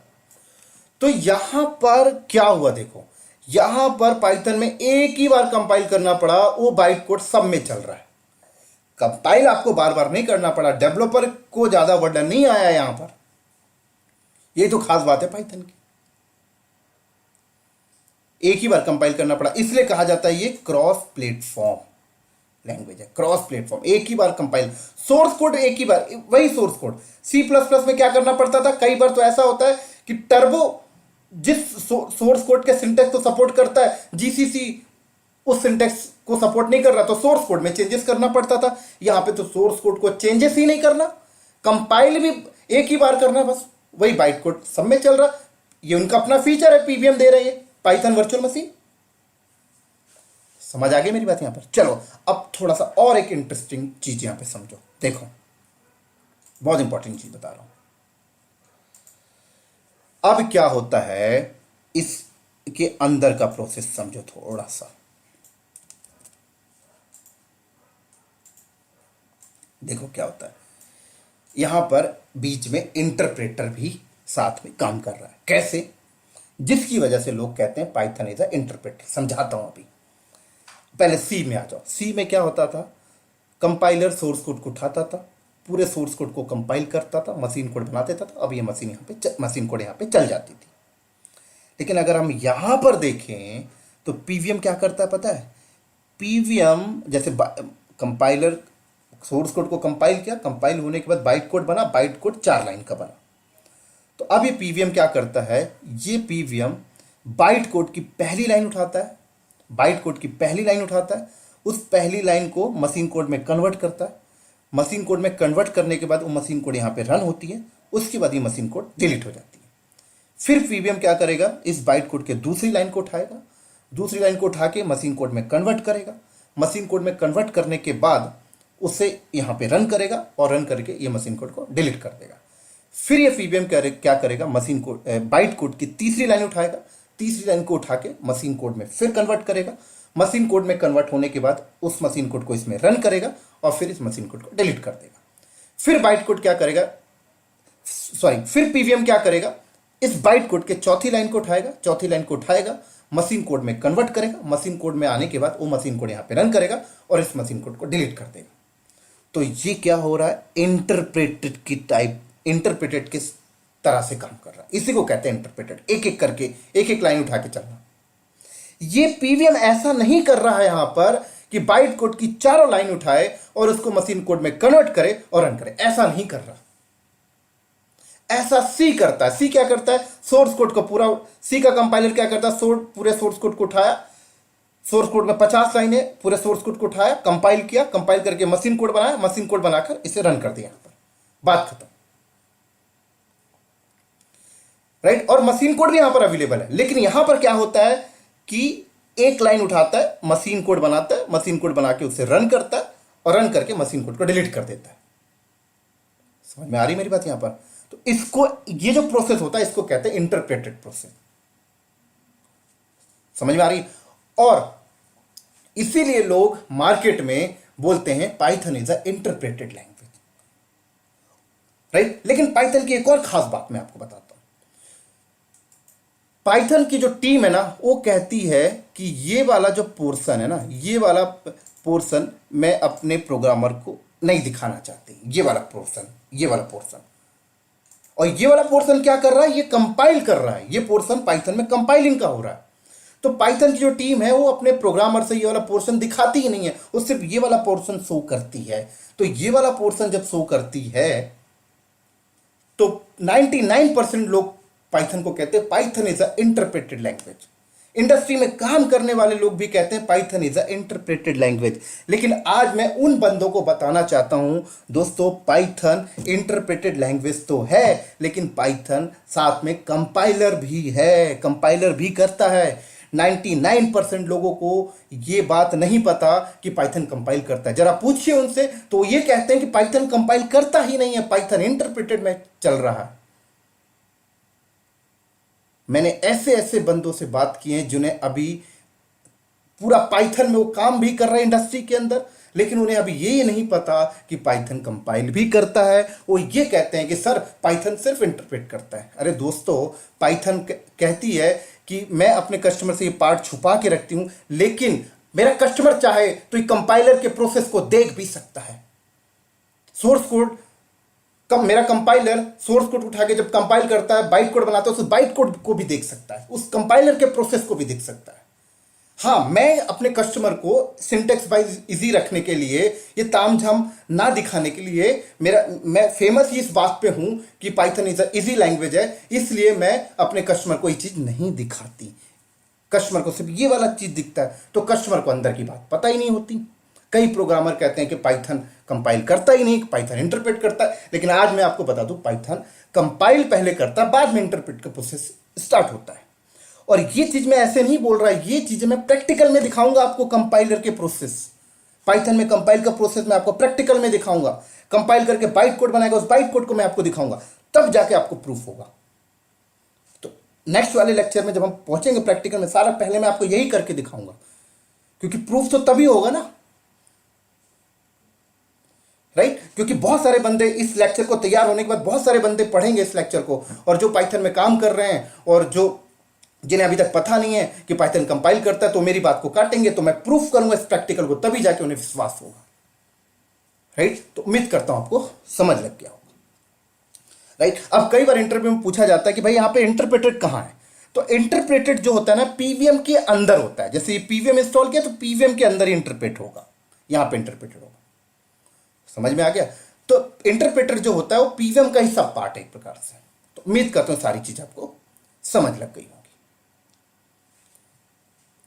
राइट? एक चीज और बता दूं, तो यहां पर अगर कई बंदे इंटरव्यू में ऐसे पूछ लेते हैं कि अगर आपके पास 100 ऑपरेटिंग सिस्टम, अगर मार्केट में 100 ऑपरेटिंग सिस्टम है, तो क्या पाइथन की टीम ने, पाइथन की फाउंडेशन टीम ने 100 पीवीएम बनाए होंगे जो 100 ऑपरेटिंग सिस्टम को सपोर्ट करे? एक पीवीएम विंडोज को सपोर्ट कर रहा है, एक पीवीएम लिनक्स को, एक मैक को। तो बिल्कुल डेफिनेटली 100 ऑपरेटिंग सिस्टम मार्केट में है, तो पाइथन की टीम में 100 पीवीएम बनाएंगे, राइट? जावा भी ऐसे ही काम करती है, कंपाइलर विद इंटरप्रेटर। पता है आपको, जावा में जेवीएम होता है, लेकिन सी ऐसा काम नहीं करती। तो आजकल जितने भी लेटेस्ट लैंग्वेज मार्केट में आते हैं, सब इसी कॉन्सेप्ट में काम करते हैं, बाइट कोड में, जो यहां पे मैंने आपको बताया,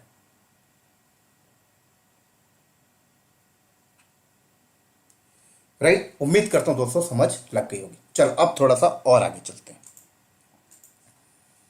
अब बात करते हैं आगे। Python is extensible language.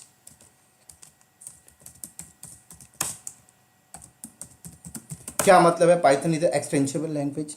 समझाता हूं। देखो, एक नया टैब ओपन करते हैं।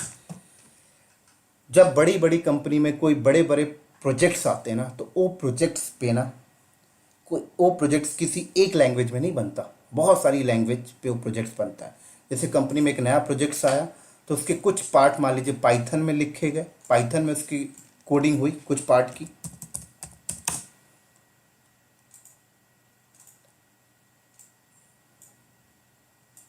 राइट? कुछ पार्ट की कोडिंग जैसे जावा में हो गई, कुछ पार्ट की कोडिंग मान लीजिए सी में हो गई,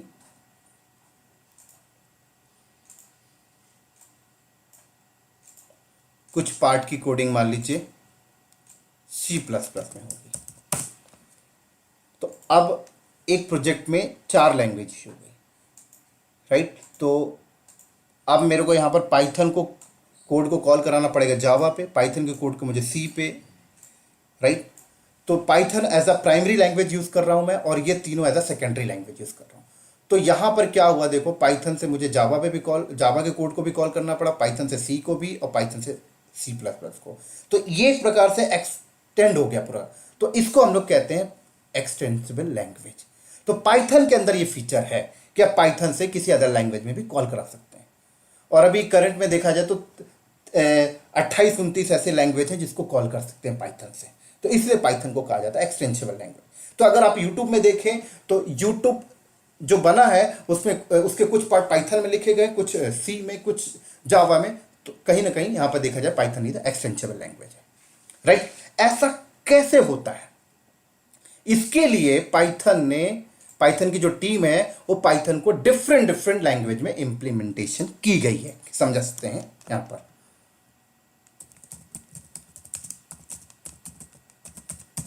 पाइथन इंप्लीमेंटेशन के बारे में।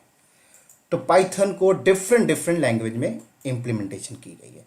पाइथन को सी लैंग्वेज में भी इंप्लीमेंटेशन की गई है, पाइथन की इंप्लीमेंटेशन जावा में भी की गई है। पाइथन की इंप्लीमेंटेशन आप देखा जाए यहाँ पर तो C++ में भी की गई है। पाइथन की इंप्लीमेंटेशन अगर हम बात करें तो यहाँ पर .NET में भी की गई है, राइट? तो पाइथन की इंप्लीमेंटेशन डिफरेंट डिफरेंट लैंग्वेज में की गई है। तो एक बार पहले ये समझो कि लैंग्वेज की इंप्लीमेंटेशन होती कैसे। पहले तो एक बार ये समझ में आए, तब आप लोग, क्योंकि आपके दिमाग में डाउट होगा कि सर आप कैसे बात करें, पाइथन को सी में भी लिखी गई, जावा में लिखी गई, क्यों लिखी गई सी में? जब पाइथन को सी में ही लिखी गई तो हम सी ही यूज करते हैं। कई लोग ऐसा बोलते हैं, समझाता हूं। देखो क्या होता है, जैसे सी लैंग्वेज जब बनी मार्केट में, तो सी लैंग्वेज के सिंटेक्स बहुत लेंथी है। सी लैंग्वेज के सिंटेक्स बहुत लेंथी हैं। तो पाइथन को डेवलप करने वाला जो डेवलपर है, जो बंदा है ग्यूडो वैन रॉसम, उसको पसंद नहीं आया सी। तो उसने क्या किया, सी लैंग्वेज को उठाया और कोडिंग करना स्टार्ट कर दिया। ये फटाफट उसने कोडिंग की, कोडिंग करके उसने क्या किया, इस कोड को डब्बे में पैक किया और एक फंक्शन से कॉल करा दिया। ये लो भाई, प्रिंट नाम का फंक्शन, ये प्रिंट नाम का फंक्शन से कॉल करा दिया। तो ऐसे ही उस बंदे ने बहुत सारी कोडिंग की और बहुत सारे फंक्शन के साथ उसने कॉल करा दिया, और उन सारे फंक्शन को ले जाके रख दिया कहां, अपनी लाइब्रेरी बनाया, उस लाइब्रेरी में रख दिया और ऐसे कंपाइलर बना लिया। और लोगों को कहा कि यार आप ना आपको कुछ सॉफ्टवेयर बनाना है, अच्छा अब आपको ना सी में इतनी सारी कोडिंग करने की जरूरत नहीं है, मैंने कोडिंग कर करके फंक्शन बना दिए, आप ये फंक्शन उठाइए, मेरे सिंटेक्स को फॉलो करिए, मेरे मैथमेटिकल को फॉलो करिए, और ये लीजिए मैंने एक आपको नई लैंग्वेज बना के दे दी। समझ में आई? ऐसी ही तो लैंग्वेज बनती है भाई। एक बात बताओ, आपको हिंदी आती है, मुझे हिंदी आती है, आप और मैं दोनों साइबर क्राइम में ज्वाइन कर लिए, मान लीजिए सीबीआई में ज्वाइन कर लिए। अब आप सीबीआई में जब ज्वाइन कर लेते हो और जब आप ड्यूटी पीरियड में होते हो, तो आपको पता है सीबीआई की लैंग्वेज अलग होती है। मतलब वो आप लोग ना कोड वर्ड में बात करते हैं, वो कोड वर्ड भी हिंदी ही रहेगा, लेकिन वो अलग तरीके से। जैसे वो पानी को पानी नहीं बोलेंगे, पानी को बोलेंगे दूध, और आप उनका कोड वर्ड अलग हो गया। तो उन्होंने अपनी एक लैंग्वेज तैयार की। कहां से तैयार की? बेस क्या है? हिंदी। तो ऐसे ही पाइथन के जो डेवलपर है, उन्होंने सी लैंग्वेज को ही मॉडिफाइड कर करके, सी लैंग्वेज में ही कोडिंग कर करके और फंक्शन बना के, वो फंक्शन को लाइब्रेरी में रख के अपना कंपाइलर बना के हमें दे दिया। बोला कुछ भी काम करना है, सॉफ्टवेयर बनाना है, ये बहुत सारे फंक्शन मैंने बना रखे हैं, ये उठाइए और अपना काम मेरे मैथमेटिकल, मेरे सिंटेक्स के तौर पे फॉलो करके ले जाइए। तो ये एक लैंग्वेज, ऐसी तो लैंग्वेज बनती है। तो ऐसे ही पाइथन को सी में भी डेवलप किया गया, पाइथन को जावा में भी डेवलप किया गया। ऐसा क्यों किया गया? ऐसा किया गया तभी तो पाइथन एक्सटेंसिबल का फीचर प्रोवाइड करती है। समझ आ रही मेरी बात यहां पे? तो पाइथन को देखा जाए, पाइथन के इंप्लीमेंटेशन तो 26, 27, 28 इंप्लीमेंटेशन है पाइथन के। जैसे एक आपको है सी पाइथन, जाइथन, राइट, ऐसे आयरन पाइथन, पाई बहुत सारे मिल जाएंगे। समझ में आ गई? तो ये सी पाइथन, जाइथन, ऐसे iron Python, pi and number of है, 27, 28, आप गूगल करेंगे आपको मिल जाएगा। क्लियर? तो ये सी पाइथन नाम से ही पता लगता है सी में लिखी गई, जाइथन देखा जाए तो जावा में लिखी गई, राइट। तो उम्मीद करता हूं सारे टर्म्स आपको समझ लग गए होंगे। चलो अब और आगे चलते हैं थोड़ा। अब हम लोग बात करते हैं पाइथन हिस्ट्री के बारे में। हिस्ट्री का मतलब पाइथन को बनाया किसने और पाइथन के कितने वर्जन हैं। तो पाइथन को बनाने वाले बंदे का नाम है ग्यूडो वैन रॉसम,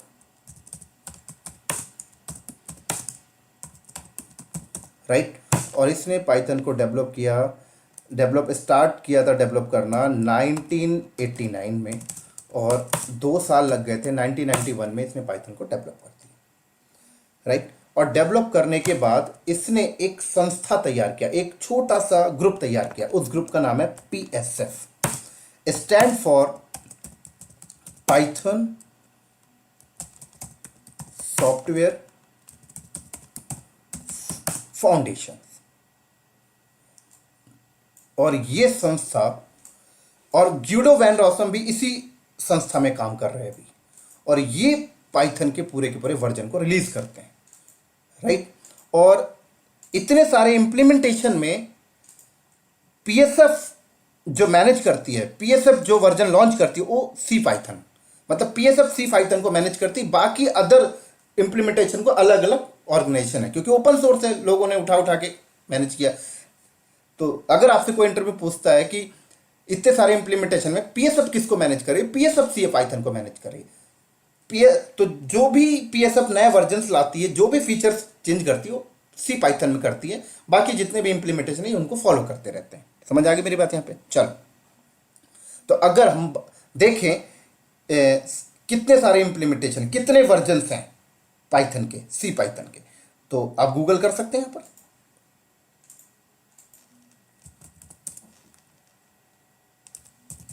पाइथन वर्जन हिस्ट्री,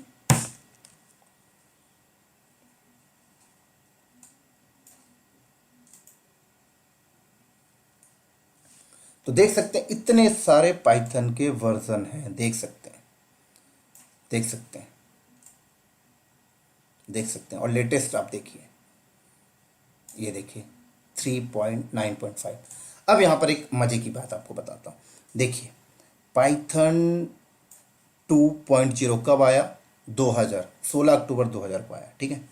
उसके बाद पाइथन का 3.0 का सीरीज देखो कब आया? 2008 में।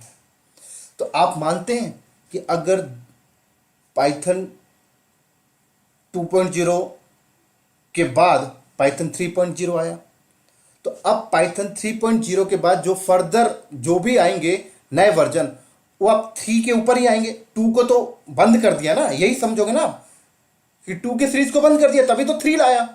लेकिन पाइथन की टीम ने कुछ अलग किया। क्या अलग किया पता है? 3.0 के सीरीज को लाने के बाद उन्होंने 2 वाले सीरीज को भी कंटिन्यू रखा। और कब तक रखा पता? 2020 तक रखा। देखो यहां पर 2.2 वाले सीरीज को देखो यहां पर 2020 तक कंटिन्यू रखा। मतलब पाइथन की फाउंडेशन टीम ने 2 को लॉन्च किया, 2 को 2000 में लॉन्च किया। उसके बाद उन्होंने 2000 देखा जाए तो 8 में 3 लाया। 3 आने का मतलब ये कि अब 2008 के बाद जो भी नए वर्जन आएंगे सब 3 के आगे ही आएंगे। 2 को तो बंद ही कर दिया, यही समझोगे ना। लेकिन 2 को भी इन्होंने साथ में चलाया। क्यों पता है? क्योंकि जब पाइथन की टीम ने 3 को लाया ना, तो उन्होंने 2 को बैकवर्ड कंपेटेबल देना बंद कर दिया, बैकएंड सपोर्ट देना बंद कर दिया। बोला कि भाई 2 को हम लोग कोई सपोर्ट नहीं देंगे, ऐसा बोला। और 2 पे जो कोड लिखा गया पाइथन के 2 के सीरीज में, जो कोड लिखा गया ना, वो पाइथन 3 में चलेगा ही नहीं, ऐसा भी बोला उसने। कि अगर मान लीजिए मतलब ये है कि ऐसा समझिए, देखिए कि ये पाइथन 2 है, ठीक है। ये पाइथन 2 में मैंने एक कोडिंग किया, ये मैंने पाइथन 2 में कोडिंग किया, ठीक है, 2.0। अब मार्केट में क्या आ गया? 3 आ गया, पाइथन 3 आ गया। तो डेफिनेटली आपको पता है कि भाई हर कंपनी पाइथन 3 इंस्टॉल करेगी। और मान लीजिए अगर मैंने अपने सर्वर पे पाइथन 3 इंस्टॉल किया, लेकिन मेरी कोडिंग पाइथन 2 में लिखी गई है। मेरी कोडिंग क्या है? पाइथन 2 में लिखी गई है। तो इस कोडिंग को उठा के लाके अगर मैं इस पर चलाऊंगा ना, तो ये पाइथन 3 में चलेगा ही नहीं। ये बोलेगा भाई पाइथन 2 ही इंस्टॉल कर, बैकवर्ड सपोर्ट ही नहीं कर रहा भाई, बैकवर्ड सपोर्ट ही नहीं कर रहा। और पाइथन बनाने वाली टीम भी बोलती यार मैं पाइथन 2.0 को सपोर्ट देना बंद कर रही हूं लोग। तो जो कंपनी पाइथन 2 में अपने सॉफ्टवेयर बना के रखी थी, उनकी तो भाई प्रॉब्लम्स आ गई। उनको तो क्या करना पड़ेगा? ये पूरी कोड को ही पाइथन 3 में चेंज करिए, पाइथन 3 के सिंटेक्स में चेंज करिए। बहुत बड़ी प्रॉब्लम थी। तो उन सारी कंपनी ने पीएसएफ से रिक्वेस्ट किया कि आप पाइथन 2.0 पे सपोर्ट और अभी बंद मत करो, कंटिन्यू रखो। तो पाइथन की पीएसएफ टीम ने बोला कि ऐसा करते हैं कि पाइथन 2.0 को भी हम लोग इस सीरीज को भी कंटिन्यू रखते हैं। और कब तक रखा? ऐसे ही इन्होंने 12 साल तक कंटिन्यू रखा।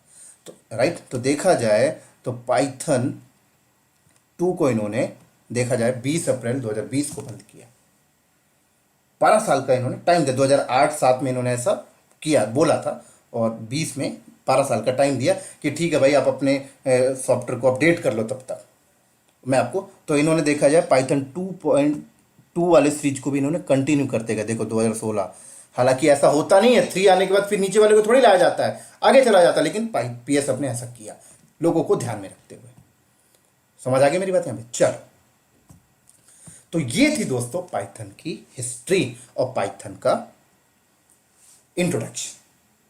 उम्मीद करता हूं आपको समझ लग गया होगा। चलो, अब अगर हम देखें तो पाइथन इतना फेमस है कि हर ऑर्गेनाइजेशन पाइथन को यूज कर रही है।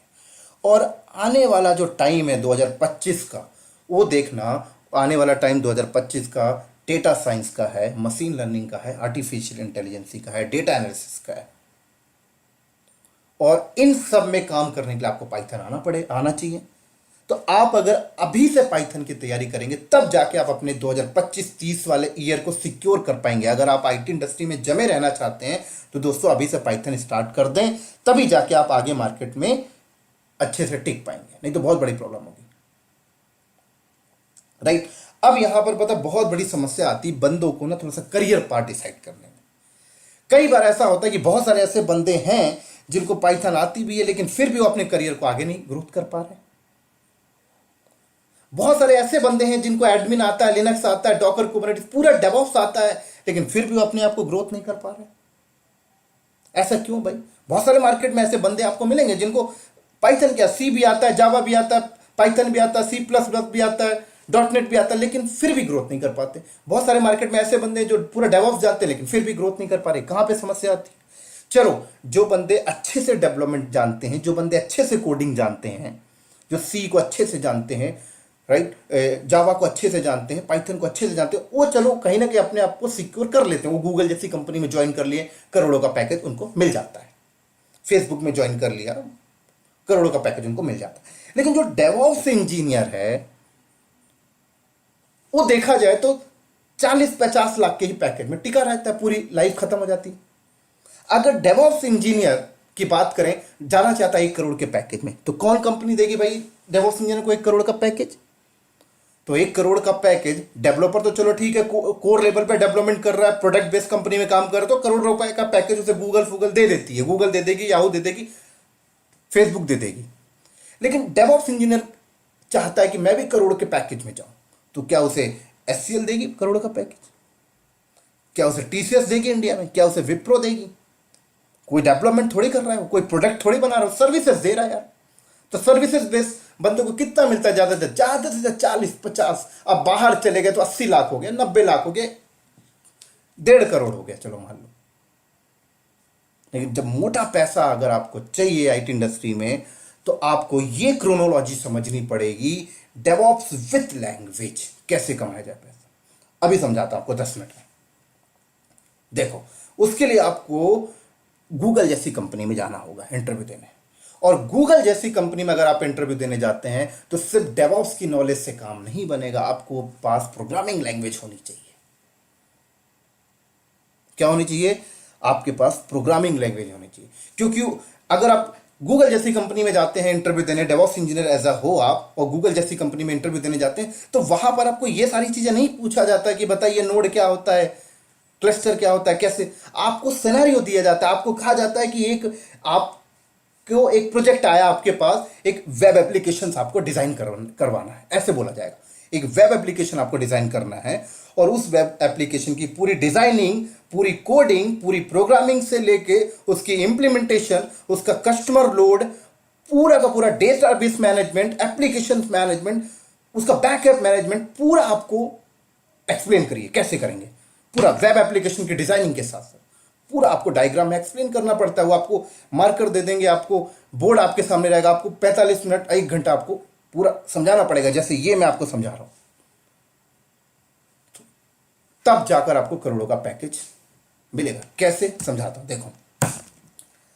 अगर हम यहां पर देखें, मान लो अगर मैं आपके सामने एक एग्जांपल लेता हूं, आपको बोला गया कि एसबीआई बैंक जो है ना, इसकी पूरी इनिशियल स्टेज से आपको डेवलपमेंट करना, पूरा का पूरा वेब एप्लीकेशन सब कुछ करना है।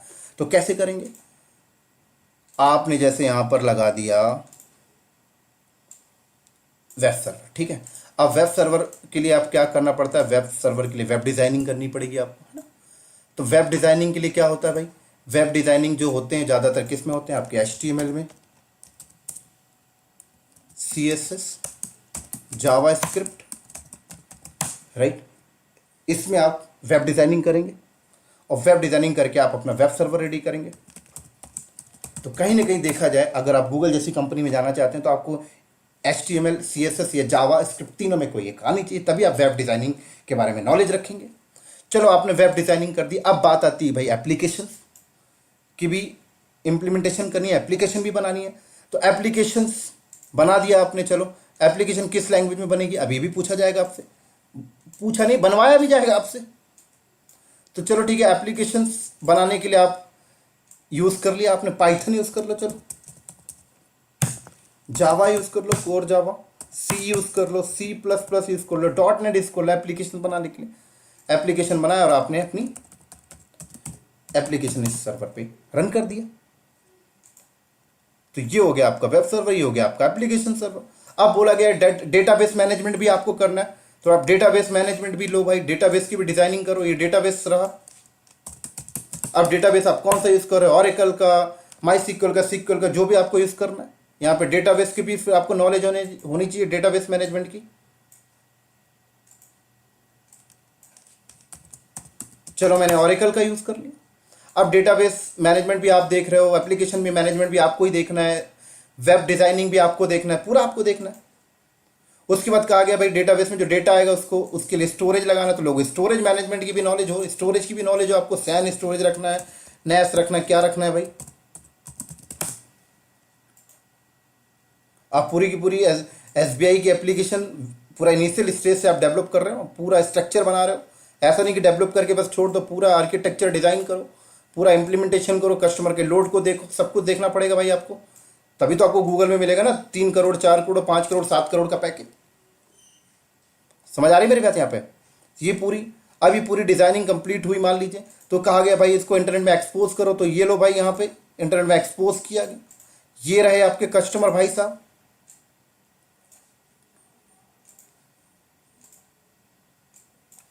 ये कस्टमर है। ये मैं एक छोटा सा ओवरव्यू दे रहा हूं आपको, किस तरीके से अपने आप को मजबूत करना है बड़ी कंपनी में जाने के लिए। सिर्फ डेवऑप्स की नॉलेज या सिर्फ प्रोग्रामिंग लैंग्वेज की नॉलेज से काम नहीं चलने वाला, आप ध्यान रखना। तो ये कस्टमर आएगा, ये अपना वेब सर्वर पे आया, ये एप्लीकेशन, ये डेटाबेस, सारा डिजाइनिंग आपने की। अब बात ऐसी आती है भाई एप्लीकेशन सर्वर पे जो एप्लीकेशन आपने बना के इंस्टॉल किया उसको अपग्रेड करना है। तो अपग्रेड करने के लिए ये भाई आपका कंप्यूटर, आप ही डेवलपर हो, अभी के लिए आप ही डेवलपर हो। ये अच्छा आता है तो आपकी टीम डेवलपमेंट कर रही होगी, तो ये डेवलपर हो आप। चलो तो आप तो अपने सिस्टम में कोडिंग कर लोगे। कोडिंग करने के बाद उसको कैसे यहाँ तक लेके जाया जाए, तो उसके लिए कंपनी बोलेगी भाई, कंपनी को आपको बताना पड़ेगा। कंपनी कुछ नहीं बोलने वाली, वो आपको पूरा एक्सप्लेन करना है कि यहाँ पे मैं गिट यूज कर लूंगा, गिटहब यूज कर लूंगा, source code management, GitHub use कर लूंगा। गिटहब यूज करने के बाद मैंने यहाँ पे जेनकिंस यूज कर लिया लो भाई कंपाइलिंग के लिए, जेनकिंस यहाँ पे यूज कर लिया मैंने।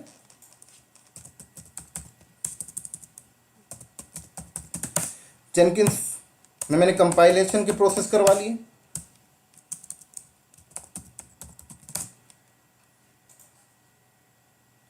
राइट, कंपाइलेशन प्रोसेस होने के बाद ये लो भाई यहाँ पे इंस्टॉल कर दिया। तो ये जो प्रोसेस हो गया ये आपका CI/CD हो गया, एक प्रकार से CI/CD हो गया, तो डेवऑप्स के पार्ट हो गए। समझ में आ गई। अब इसी तरीके से अगर बहुत सारे कस्टमर आ गए, बहुत सारे कस्टमर आए, तो पता लगा कि ये जो वेब सर्वर है ये आपको 50 लगाने पड़ जाएंगे। एप्लीकेशन सर्वर तो देखा जाए एप्लीकेशन सर्वर 50 लगाने पड़ गए, डेटाबेस आपको लगाने पड़ गए 50। तो जब इसने 50 हो गए तो देखा गया भाई कंपाइल करने के बाद पहले एक में इंस्टॉल कर रहे थे, अब 50 में करना है, तो आप बोला गया ले भाई यहाँ पे तो एंसिबल लगा ले, तो ले भाई आपके डेवऑप्स का एक और टूल जुड़ गया आपके पास। समझ आ रही मेरे यहाँ पे। तो ये पूरा डेवऑप्स का नीचे का पार्ट हो गया, ये पूरा डेवऑप्स का पार्ट हो गया। अब कंपनी बोला यार ये सारे सर्वर हैं, इसमें थोड़ा सिक्योरिटी चाहिए, तो भाई स्विच राउटर लगाइए। स्विच राउटर के बाद यहाँ लीजिए फायरवॉल लगाइए, यहाँ फायरवॉल लगाइए, सब सिक्योरिटी के पार्ट हो गए। यहाँ फायरवॉल लगाइए, सारे सिक्योरिटी के पार्ट हो गए आपके, है ना। अब कंपनी बोलती है भाई ये जो एप्लीकेशन किसी न किसी OS में इंस्टॉल हुआ होगा, ये वेब सर्वर किसी न किसी OS में इंस्टॉल हुआ, ये ऑरेकल डेटाबेस किसी न किसी OS में इंस्टॉल हुआ होगा। OS की मैनेजमेंट, OS की हार्डनिंग की नॉलेज होनी चाहिए, वो भी आपसे पूछा जाएगा। उसके बाद पता लगता है कि यार ये सारे सर्वर फिजिकल नहीं क्लाउड पे रखवाइए, चलो ठीक है भाई क्लाउड पे रखे, AWS क्लाउड पे, गूगल क्लाउड पे, एजूर क्लाउड पे रख रहे, तो उसकी भी आपको अच्छी खासी नॉलेज होनी चाहिए, तभी तो आप एक्सप्लेन कर पाएंगे। चलो भाई क्लाउड पे भी चले गए कॉस्ट बचाने के लिए। अब कंपनी बोलती है यार अभी भी कॉस्ट लग रहा है, एक काम करिए कंटेनर बेस्ड वर्चुअलाइजेशन इंप्लीमेंट करिए। लो भाई फिर डॉकर आ जाएगा, फिर आपकी एप्लीकेशन डायरेक्ट OS में नहीं डॉकर में चलने लग जाएगी। जब डॉकर आ गया तो कुबरनेटिस आ गया, पूरा इंफ्रास्ट्रक्चर मैनेज करने के लिए, वर्क स्टेशन टूल कंटेनर को मैनेज करना। तो लो भाई कुबरनेटिस को इंप्लीमेंट करवाया आपने, फिर कुबरनेटिस की अपनी नेटवर्किंग, उसकी अपनी सिक्योरिटी के पार्ट्स, यहां पर फायरवॉल, ये पूरी सिक्योरिटी तामझाम आ गई। फिर कंपनी का ही बोलती है कि भाई स्टोरेज का बैकअप रखना, तो लो भाई बैकअप के डिजाइनिंग बताओ उनको। फिर कंपनी बोलती है भाई इसकी पूरे डिजास्टर रिकवरी चाहिए, ये किस लोकेशन में आपने लगाया, वो लोकेशन क्रैश हो गया, तो लो भाई डीआर का प्लानिंग बताओ उनको, ग्लोबल बेस्ड लोड बैलेंसर उनको समझाओ, यहाँ लोड बैलेंसर लगाओ। फिर उसके बाद आपने देखा कि क्लाउड में तो ऑटो स्केलिंग आ गए, ऑटो स्केलिंग उनको समझाओ। समझ आ रही मेरी बात यहां पर? तो यहां पर देखो तो डेवॉप्स प्लस प्रोग्रामिंग, फिर कंपनी बोलती है कि भाई आप डेवॉप्स की प्रोसेस में स्क्रिप्टिंग का यूज करो, पाइथन स्क्रिप्टिंग का, लो भाई प्रोग्रामिंग आ गई। फिर कंपनी बोलती है छोटे मोटे सॉफ्टवेयर इंप्लीमेंटेशन आप ही करना है, लो भाई प्रोग्रामिंग नॉलेज आ गई।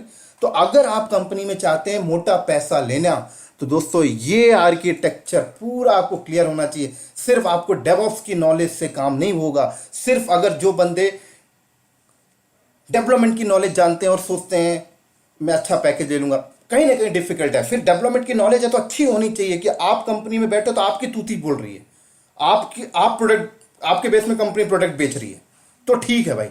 अगर हल्का फुल्का डेवलपमेंट का नॉलेज है फिर नहीं खेल पाओगे। फिर आपको साथ में डेवऑप्स भी होना चाहिए। तो अगर आपको इस किसकी नॉलेज है, पाइथन सब लैंग्वेज की नॉलेज है, पाइथन की थ्रू आप डेवलपमेंट कर रहे हो, साथ में आपको डेवऑप्स आता है, तो चांसेस है कहीं ना कहीं आप अच्छी पैकेज पे जा सकते हो। और जो बंदे डेवऑप्स की नॉलेज लेके रखें और पाइथन के साइड में कहीं ना कहीं कमजोर हैं, तो प्रॉब्लम होती है, क्योंकि पूरे स्ट्रक्चर आपको समझ में आना चाहिए। और अब देखो अभी 2025 के बाद ये डेवऑप्स विद पाइथन के साथ डेटा साइंस मशीन लर्निंग आ जाएगा, तो वो आपको और परेशान करेगा। तो अगर आप अभी से तैयारी नहीं करोगे तो बहुत बड़े मारे जाओगे। क्या कहावत है ना, you have to be take umbrella before rain, बारिश के पहले आपको छाता लेनी पड़ेगी दोस्तों। जैसे आपको पता है ना 2012-13 में जो बंदे AWS को अच्छे से लर्न कर लिए थे ना, वो आज AWS में 20-20, 25-25 लाख के पैकेज में काम कर रहे हैं। अब 2018-20 में आके AWS सीखे हो तो मार खा रहे हो। 2020 अगर आप देखा जाए, अभी अगर आप 2020-21 में डेवॉप्स को सीख लेते हो तो ठीक है। अब 2025 में पहुंच के आप डेवॉप्स सीख रहे होगे, जब तक मशीन लर्निंग आ चुका होगा, तो क्या मतलब। अभी आप ये जो 2021-22 चल रहा है इसमें पूरा डेवॉप्स खत्म करिए और पाइथन को सीख लीजिए। पाइथन सीख लीजिए, अपना पाइथन की स्क्रिप्टिंग सीख लीजिए, पाइथन के थ्रू आप डेवॉप्स में काम करने लग जाइए। 2025 तक में जब आपका डेटा साइंस मशीन लर्निंग आएगा, स्विच कर जाइए डेटा साइंस मशीन लर्निंग के साइड। पाइथन तो आता ही ना, क्योंकि सारी चीजें पाइथन बेस पे हैं। ऐसा नहीं हो सकता कि सीधे मशीन लर्निंग सीख लो, आप सीख ही नहीं पाओगे, क्योंकि बहुत से काम पाइथन बेस में है, पाइथन सीखना पड़ेगा। समझ आ रही मेरी बात यहाँ पे? तो चलो, तो अब बात करते हैं कि मैं यहाँ पे पाइथन को किस लेवल पे डिलीवर करूंगा आपके साथ। तो दोस्तों पाइथन को सबसे पहले मैं कोर लेवल पे डिलीवर करूंगा, पूरा बेसिक। जैसे मैंने अभी आपको बताया, पूरा डेवलपमेंट में आपको ऐसा फील होगा कि यार मैं डेवलपर बन चुका हूं। इस लेवल में मैं पाइथन को स्टार्ट करूंगा। उसके बाद जब हम लोग कोर लेवल के पाइथन को कवर कर लेंगे, तो फिर मैं पाइथन को थोड़ा सा मोड़ के डेवऑप्स के साइड लेके जाऊंगा। मतलब पाइथन को डेवऑप्स में कैसे यूज करते हैं वो बताऊंगा। किसी कंपनी में डेवऑप्स में काम चल रहा है, वो पाइथन यूज कर रहे हो, कैसे क्या कर रहे हैं वो बताऊंगा। AWS के साथ कैसे करते हैं वो बताऊंगा। फिर हम लोग डेवऑप्स, पाइथन को डेवऑप्स के साथ कैसे यूटिलाइज करते हो, सीखने के बाद फिर हम लोग अपने पाइथन के एडवांस के साइड चले जाएंगे, डिजाइंगो। फिर हम लोग डिजाइंगो में देखेंगे कैसे पाइथन के एडवांस में वेब एप्लीकेशंस वगैरह कैसे बनाते हैं। ये हम लोग सीख लेंगे 22-23 तक, 24 तक सीख लेंगे, सन 2024 तक। फिर जब 25 आएगा तो हम लोग अपने ट्रैक पे आ जाएंगे, जो हमारा फ्यूचर है, machine learning, artificial data analysis, इस साइड चलेंगे। और 2035 तक यही चलने वाला है। और ये गूगल कंपनी का बोला गया है। गूगल कंपनी ने बोला है कि पाइथन एक ऐसी लैंग्वेज है जो आने वाले इंडस्ट्री में कहीं ना कहीं 15 से 20 साल रहेगी। तो सोच लें पाइथन की इंपॉर्टेंस। तो उम्मीद करता हूं सारी चीजें आपको समझ लग गई होंगी। इसी के साथ साथ इस वीडियो को मैं करता हूं यहीं पे स्टॉप। अगले वीडियो में हम लोग मिलेंगे पाइथन के प्रैक्टिकल के साथ। तो उम्मीद करता हूं सारा सिंटेक्स आपको समझ में आ गया होगा। मिलते हैं हम लोग नेक्स्ट वीडियो में बहुत ही जल्दी पाइथन के प्रैक्टिकल के साथ। तब तक के लिए दोस्तों बाय बाय।